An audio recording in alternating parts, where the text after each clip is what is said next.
नहीं, ये भी देखिए सर, विकास भी तो हो रही है। जब हमारी विकास बढ़ेगी तो निश्चित रूप से महंगाई भी बढ़ेगा। तो जिस अनुपात में उस समय महंगाई थी उस अनुपात में आज नहीं है सर। आज किसी भी कपड़े के दुकान पर चले जाइए, देश में कभी यह हालत नहीं आई कि 80 करोड़ लोगों को 5 किलो राशन फ्री देने की नौबत आ जाए। ये भी तो सर देखा जाए कि सुविधाएं बढ़ी है। जब सुविधाएं बढ़ेगी तो निश्चित रूप से उसका हिसाब भी उसी अनुपात में होगा सर।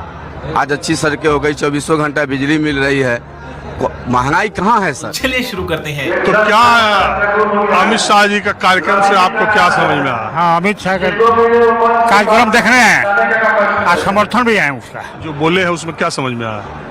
मैंने विकास के बारे में बोले हैं, ठीक ही समझ में आया है।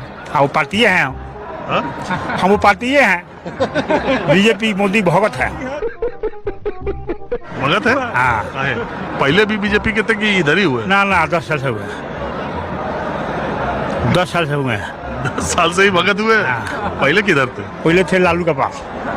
हाँ, लालू के पास। लालू में थे? काहे लालू जी को छोड़ दिए? छोड़ दिए, भ्रष्टाचार था इसीलिए। तो 10 साल पहले पता चला भ्रष्टाचार का आरोप तो उन पर 26 साल पहले 30 साल पहले लगा। बाद में समझ में आया। तो अब क्या समझ में आ रहा है? अब मोदी जी बढ़िया काम कर रहे हैं। नीतीश जी भी ठीक ही हैं, घींच कर चल रहे हैं, घींच करके। हाँ, माने ठीक ही है।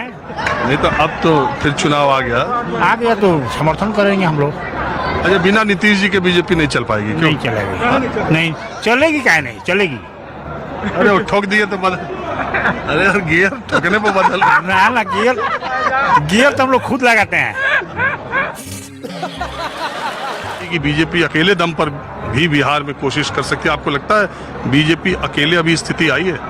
नहीं, बीजेपी तो 2 टर्म पहले से भी मजबूत स्थिति में थी, अकेले लड़ती सरकार बनाती, लेकिन वादा की पक्की पार्टी है बीजेपी। कमिटमेंट नीतीश जी के साथ कमिटमेंट की थी, इसलिए नीतीश जी को मुख्यमंत्री बनाना पड़ा। नहीं तो भाजपा स्वयं जब चाहे तो बिहार में अकेला लड़े सरकार बीजेपी की बनेगी। अच्छा सर, देखिए ऐसी कोई बात नहीं है। देखिए, सबसे ये भी तो आप देखिए कि मोदी जी ने गरीबों का दर्द समझा।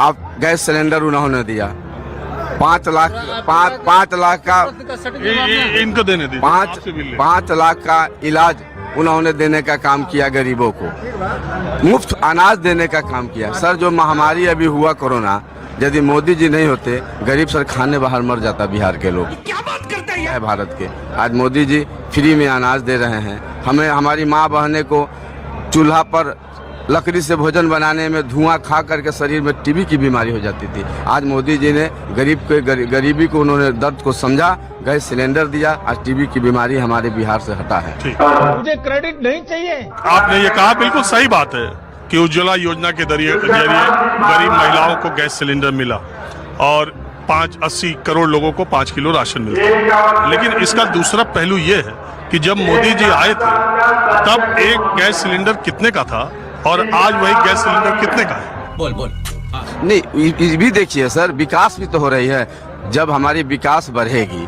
तो निश्चित रूप से महंगाई भी बढ़ेगा। तो जिस अनुपात में उस समय महंगाई थी उस अनुपात में आज नहीं है सर। आज किसी भी कपड़े के दुकान पर चले जाइए, देश में कभी यह हालत नहीं आई कि 80 करोड़ लोगों को 5 किलो राशन फ्री देने की नौबत आ जाए और वो लोग लाइन लगा के राशन लें। एक बात ये भी कही जा सकती है कि आपने सिलेंडर का दाम 2 गुने से ज्यादा बढ़ा दिया, आपने पेट्रोल का दाम कहां से कहां पहुंचा दिया। आप 1 लीटर पेट्रोल में 5 किलो राशन मिल जाए, इस तरह का इंतजाम भी तो हुआ है। बात तो सही है। ये भी तो सर देखा जाए कि सुविधाएं बढ़ी है। जब सुविधाएं बढ़ेगी तो निश्चित रूप से उसका हिसाब भी उसी अनुपात में होगा सर। आज अच्छी सड़कें हो गई, 24 घंटा बिजली मिल रही है, महंगाई कहाँ है सर। महंगाई पैसे वाले के लिए है, गरीब के लिए सर कोई महंगाई नहीं है सर। हम आप गरीब के लिए कोई महंगाई नहीं है। हम आम चलिए लाइन होटल पर खाना खाएंगे, कहाँ टैक्स है सर। टैक्स तो 5 स्टार वाले के लिए है, तो जो पैसे वाले हैं उनके लिए महंगाई है। जो कुछ भी आप पहने हुए हैं मान्यवर, कोई एक ऐसी चीज नहीं है जिस पर टैक्स नहीं है। हाथ में मोबाइल लिए, ये पेन, ये चश्मा, ये कपड़े, हर तरफ ये सब टैक्स फ्री वाला है सर। टैक्स फ्री वाला है। पूंजीपति टैक्स पूंजीपति से लिया जा रहा है सर। गरीब, आप कहाँ के ज्ञानी बाबा। सवाल ये है कि 20 साल का कम समय नहीं होता।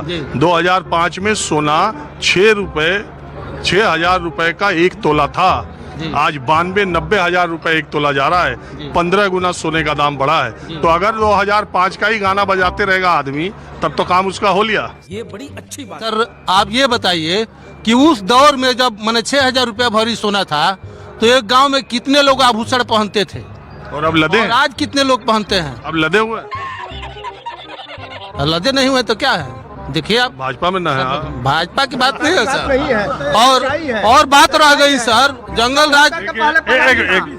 ओम प्रकाश जी, आप अपनी बात, स्वभाव आदमी, मैं बात, ये मेरा कार्यक्रम सुन लीजिए। आप जो कुछ भी बोल रहे हैं, ये मेरा कार्यक्रम गांव देहात के लोग ज्यादा देखते हैं, शहरी लोगों से, शहरी भी देखते हैं। ये कहना कि गांव के लोग सोने से लदे हुए हैं और अपनी शादियों में वो सोना बहुत खरीद पा रहे हैं आज की परिस्थितियों में, ये बहुत व्यवहारिक बात नहीं है। आप कहने को समर्थन करते हैं या उस पार्टी के? पहले के तुलना में सर मैंने कह रहे हैं कि आप सर्वेक्षण कीजिए, पहले के तुलना में कितने लोग आभूषण पहनते थे, आज के दौर में कितने लोग पहनते हैं। और जहाँ तक जंगल राज की बात रह गई, तो सांप को दूध कभी पिलाइएगा तो मैंने आपको फूल चढ़ाएगा क्या कि जहर ही उगलेगा? देखिए आप, अच्छा एक बात, चलिए आप कब से हैं बीजेपी में? हम 2001 से बीजेपी में हम हैं। उसके पहले भी हम छात्र संघ में जनसंघ के अनुयायी थे, हम विद्यार्थी परिषद के सदस्य भी रह चुके हैं। तो आप पुराने कार्यकर्ता, आप अच्छी तरह बताएंगे अटल आडवाणी की बीजेपी और मोदी शाह की बीजेपी में क्या अंतर है? कोई अंतर नहीं है। आज हमारे भाई नरेंद्र मोदी जी, अमित शाह जी हमारे अटल आडवाणी के पथ पर ही चलकर देश को विकास के तरफ अग्रसर कर रहे हैं। कोई अंतर नहीं है। आज जो अटल जी ने जो नेव दिया, 2 लाइन 4 लाइन 6 लाइन नदी मुहाना जोड़ना, सर्व शिक्षा अभियान, गरीब अंत्योदय, गरीबों के पास जो मकान नहीं था, उन्होंने जो काम किया आप याद रखिए ना। 74 के आंदोलन जयप्रकाश नारायण जी के नेतृत्व में लड़ा गया था। 74 के पहले इतिहास याद कीजिए, किसी भी गांव में आप जाते होंगे।